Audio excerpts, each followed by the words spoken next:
चैत्र कृष्ण गणेश चतुर्थी व्रत कथा। पार्वती जी ने पूछा, हे गणेश जी, चैत्र माह के कृष्ण चतुर्दशी को गणेश जी का पूजन कैसे करना चाहिए और उस दिन भोजन में क्या लेना चाहिए? इस माह के देवता का क्या नाम है और उनके पूजन का विधान क्या है, ये आप मुझे कृपया बताइए। गणेश जी ने कहा, हे महादेवी, चैत्र कृष्ण चतुर्थी को विकट नामक गणपति का पूजन करना चाहिए। सारे दिन व्रती रहकर रात को षोडशोपचार से पूजन करना चाहिए। ब्रह्म भोज के बाद स्वयं व्रती को पंचगव्य यानी गाय का गोबर, मूत्र, दूध, दही और घी का पान करना चाहिए। ये संकट नाशक व्रत है। इस दिन शुद्ध घी और बिजौरे नींबू से हवन करने से बांझ स्त्रियां भी पुत्रवती होती हैं। हे शैलपुत्री, इसका इतिहास बहुत अद्भुत है, जिसके स्मरण मात्र से ही मनुष्य को सिद्धि मिलती है। उसे मैं कहता हूँ। पुराने समय में सतयुग में मकरध्वज नाम के एक राजा हुए। वे प्रजापालक थे। उनके राज्य में कोई भी निर्धन नहीं था। चारों वर्ण यानी ब्राह्मण, क्षत्रिय, वैश्य और शूद्र अपने अपने धर्मों का पालन करते थे। प्रजा को चोर, डाकू आदि किसी का भी भय नहीं था और सभी लोग उदार, बुद्धिमान, दानी व धर्मपरायण थे। ये सब कुछ होते हुए भी राजा को पुत्र की प्राप्ति नहीं हुई। कुछ समय के पश्चात महर्षि याज्ञवल्क्य की कृपा से उनको एक पुत्र की प्राप्ति हुई। राज्य का कार्यभार मंत्री पर छोड़कर राजा अपने पुत्र का पालन पोषण करने लगे। राज्य शासन हाथ में आ जाने से मंत्री धर्मपाल काफी धनवान हो गए। मंत्री के 5 पुत्र हुए। मंत्री पुत्रों का धूमधाम के साथ विवाह हुआ और वे धन का उपभोग करने लगे।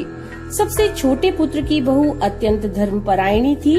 चैत्र कृष्ण चतुर्थी पर उसने भक्ति पूर्वक गणपति का पूजन किया और ऐसा देखकर उसकी सास ने कहा, अरे क्या तंत्र मंत्र द्वारा मेरे पुत्र को वश में करने का उपाय कर रही है?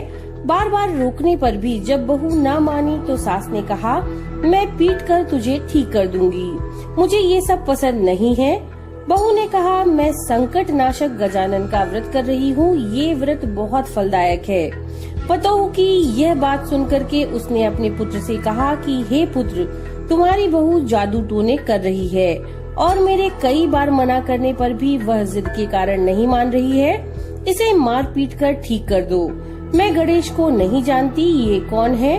हम राजघराने के लोग हैं और हमारी किस विपत्ति की यह नष्ट करेंगे। माता के कहने पर पुत्र ने बहू को मारा पीटा। मारपीट सहन करके भी बहू ने वह व्रत किया। पूजा के बाद उसने गणेश जी से प्रार्थना की कि हे गणपति, हे विघ्न विनायक, मेरे सास ससुर को कोई ऐसा कष्ट दो जिससे उनके मन में आपके प्रति आस्था जागृत हो। भगवान विश्वात्मा गणपति जी ने उसी समय राजकुमार का अपहरण कर मंत्री धर्मपाल के महल में छिपाकर रख दिया। उसके वस्त्राभूषण उतारकर राजमहल में फेंक दिए और स्वयं अदृश्य हो गए। ऐसा देखकर राजा ने अपने पुत्र को शीघ्रता से पुकारा, लेकिन कोई उत्तर नहीं मिला।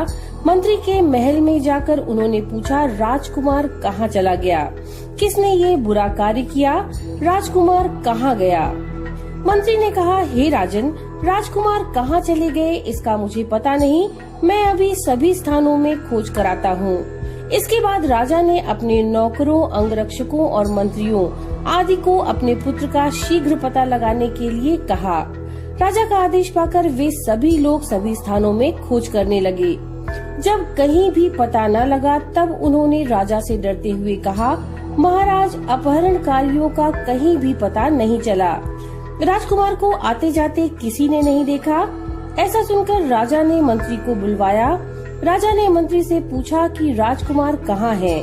मुझे सच सच बता दो, वरना मैं तुम्हारा वध कर डालूंगा और तुम्हारे कुल को नष्ट कर दूंगा। राजा द्वारा डांट फटकार पड़ने पर मंत्री हैरान हो गया। मंत्री ने कहा, हे राजा, मैं पता लगाता हूँ कि किसने ये बुरा कार्य किया है। धर्मपाल ने महल में आकर अपनी पत्नी और पुत्रों तथा सभी बहुओं से पूछा कि ये कर्म किसने किया है। यदि राजकुमार का पता नहीं लगा तो राजा मेरे वंश का नाश कर देंगे। ससुर की ये बात सुनकर के छोटी बहू ने कहा कि हे दादाजी, आप इतनी चिंता क्यों करते हैं? आप पर गणेश जी का कोप हुआ है, अतः आप गणपति जी का पूजन कीजिए। राजा से लेकर नगर के समस्त व्यक्ति संकट नाशक चतुर्थी का व्रत करें तो गणेश जी की कृपा से राजकुमार मिल जाएंगे। मेरा ये वचन कभी झूठा नहीं होगा। छोटी बहू की बात सुनकर ससुर ने हाथ जोड़कर कहा कि हे बहू, तुम धन्य हो, तुम मेरा तथा मेरे कुल का उद्धार कर दोगी। तब राजा सहित सब प्रजाजनों ने गणपति की प्रसन्नता के लिए संकट नाशक गणेश चतुर्थी का व्रत करना प्रारंभ कर दिया। इस व्रत से गणपति प्रसन्न हो गए और सब लोगों के समक्ष शीघ्र ही उन्होंने राजकुमार को प्रकट कर दिया। ऐसा देखकर नगरवासी आश्चर्यचकित हो गए। राजा के हर्ष की तो सीमा ही न रही। सब लोग बहुत प्रसन्न हुए और राजा ने कहा, हे विघ्न विनायक, आप धन्य हैं। और मंत्री की कल्याणी पतोहू को भी धन्य कहा, जिसकी कृपा से उनका पुत्र उन्हें मिल गया। अतः समस्त जन इस संतानदायक व्रत को सदैव विधिवत करते रहें। श्री कृष्ण जी ने कहा कि हे राजा युधिष्ठिर, तीनों लोकों में इससे बड़ा दूसरा कोई व्रत नहीं है। आप भी अपने क्लेशों के निवारण हेतु इस व्रत को अवश्य कीजिए।